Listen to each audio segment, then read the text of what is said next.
ng bayan, maasahan anumang panahon. Magandang gabi po sa ating lahat. Narito ang update sa lagay ng panahon ngayong Miyerkules at sa susunod na 24 oras. Ngayong gabi ay kasalukuyang nagdadala ng maulap na kalangitan na may kalat-kalat na pag-ulan ang southwest monsoon o habagat sa western sections ng Southern Luzon, Visayas at Mindanao.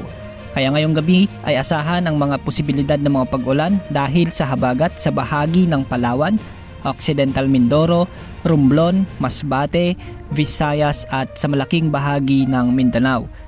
Posible naman ang mga mahihina hanggang sa katamtamang pag-ulan sa bahagi ng Metro Manila, Western Visayas, Zambales, Bataan, Cavite, Laguna, Batangas at sa natitirang bahagi ng Mimaropa.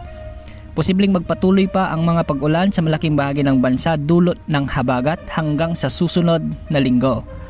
Maraming lugar din ang nakararanas ng mga pag-ulan ngayon dahil sa localized thunderstorms, lalo na sa mga lalawigan ng Ilocos Region, Cordillera Region, Aurora, Central Luzon, lalo na sa Nueva Ecija, Tarlac, Pampanga, Bulacan at Zambales.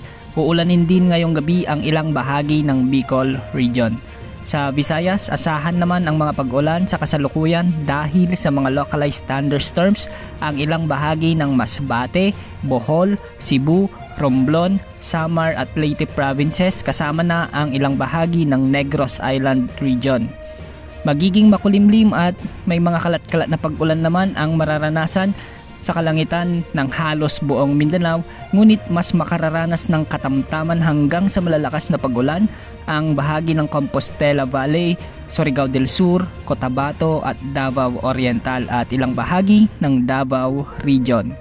Samantala, ang kumpol ng kaulapan naman na minomonitor natin sa silangan ng bansa o sa silangan ng Surigao del Sur o sa labas ng ating area of responsibility ay kasalukuyang lumalapit sa ating bansa at may potensyal na magdala ng mga pag-ulan sa malaking bahagi ng Visayas at Mindanao. Ang kumpol ng kaulapan na ito ay nagbabadyang tumawid ng bansa sa mga susunod na araw. Sa susunod na 48 oras ay mababa pa naman ang tsansa nitong lumakas bilang bagyo, ngunit hindi rin naman natin inaalis ang posibilidad na lumakas ito bilang isang shallow, low pressure area sa mga susunod na araw. Huling namatan ito sa silangan ng Mindanao. Hindi man maging ganap na bagyo, ang pinagsamang epekto ng low pressure area at mahinang habagat ang patuloy na magdadala ng mga pag-ulan o thunderstorms sa halos buong bansa ngayong linggo. Sa ngayon, pinapayuhan ang ating mga kababayan na maging alerto at handa sa banta ng pagbaha at sa mga mabababang lugar at pagguho ng lupa naman, lalo na yung mga nakatira sa mga kabundukan.